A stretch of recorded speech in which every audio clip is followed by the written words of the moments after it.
안녕하세요. 디지털 종합 역량 교육 프로그램 어르신 디지털에 반하다 진행을 맡은 오은미입니다. 편리한 디지털 금융거래를 이용하는 사람이 늘어난 만큼 한편으로는 디지털 금융거래의 안전성에 대해 걱정이 커진 것도 사실입니다.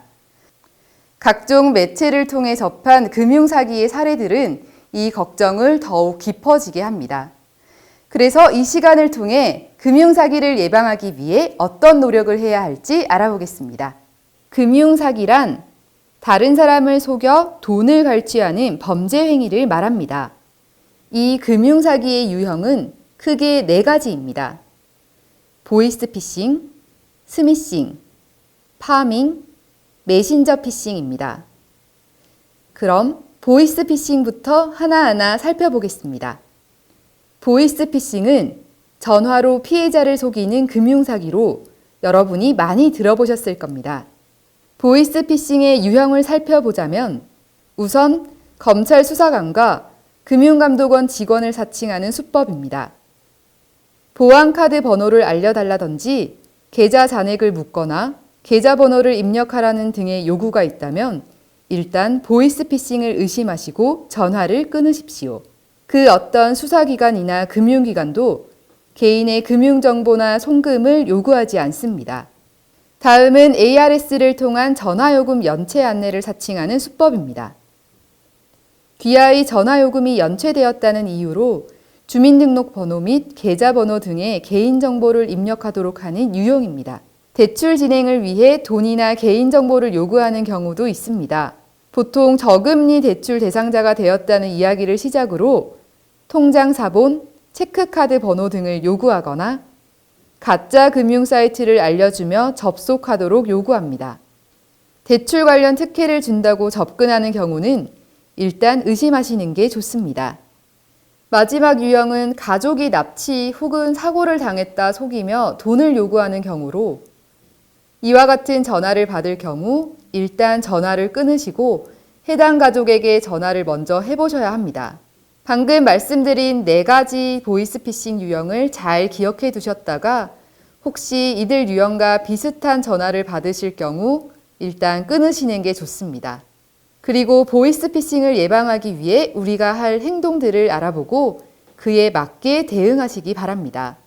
보이스피싱을 예방하기 위해서 일단 낯선 사람에게 절대 금융정보를 알려주시면 안 됩니다.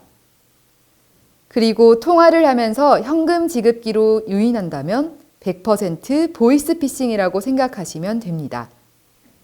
앞서 말한 가족의 납치 및 사고와 관련된 보이스피싱에 대비하기 위해 가족들과 미리 대화를 나누십시오.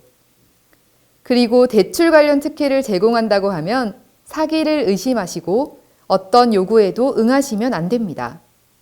마지막으로 개인정보를 미리 알고 접근하는 경우는 어떤 경로를 통해 개인정보를 알게 되었는지와 여러 질문을 통해 사실 여부를 확인할 필요가 있습니다.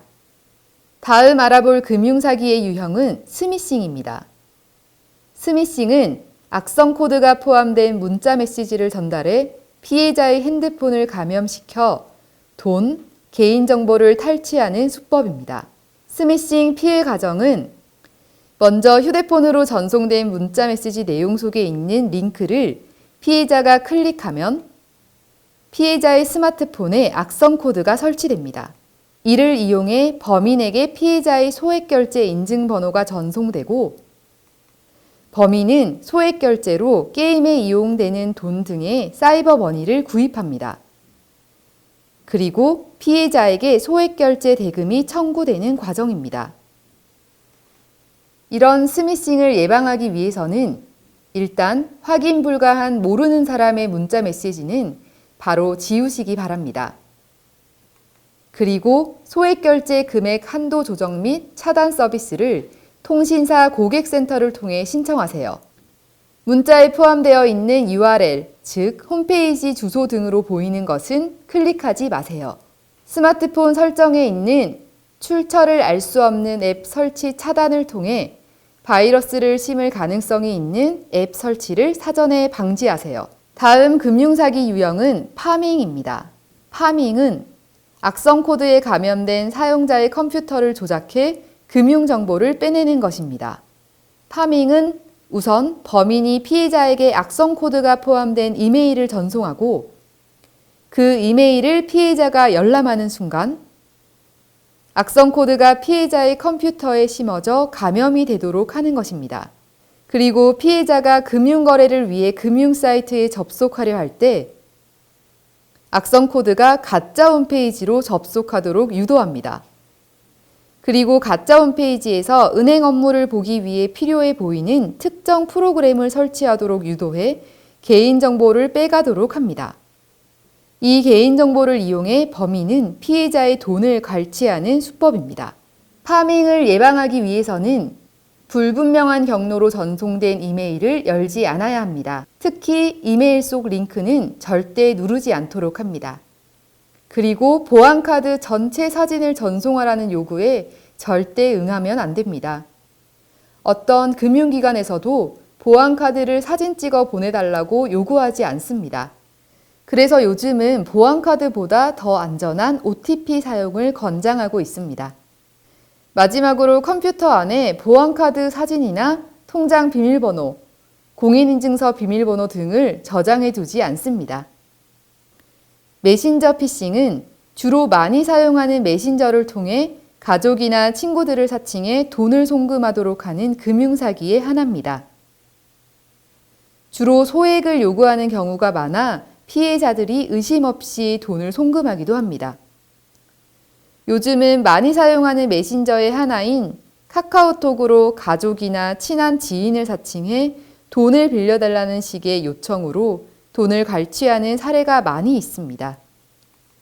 이를 예방하기 위해서는 가족 포함 지인에게 급하게 금전 요구가 있을 시에는 바로 송금하는 것이 아니라 직접 통화를 하는 것이 좋습니다. 그리고 내 스마트폰 메신저 정보가 유출되지 않도록 주기적으로 메신저 비밀번호를 변경하고 스마트폰 바이러스 검사도 실시하시면 도움이 됩니다. 두려운 상황에서는 나도 모르게 올바른 의사결정을 하기가 쉽지 않습니다. 조금이라도 노력해 이성을 차리고 조금이라도 이상하다 싶으면 무조건 응대하지 않기. 그럼에도 돈을 송금했다, 사기를 당했다 생각이 들면 112, 1332로 신고하시면 됩니다. 함께 살펴본 금융사기 상황을 반복해서 새기시고 나 자신과 나의 자산도 보호할 수 있도록 하면 좋겠습니다. 금융사기, 피해를 보지 않으려면 예방이 필수입니다. 보다 빠르고 편리해진 인터넷 금융거래, 안전하고 스마트하게 이용하세요. 감사합니다.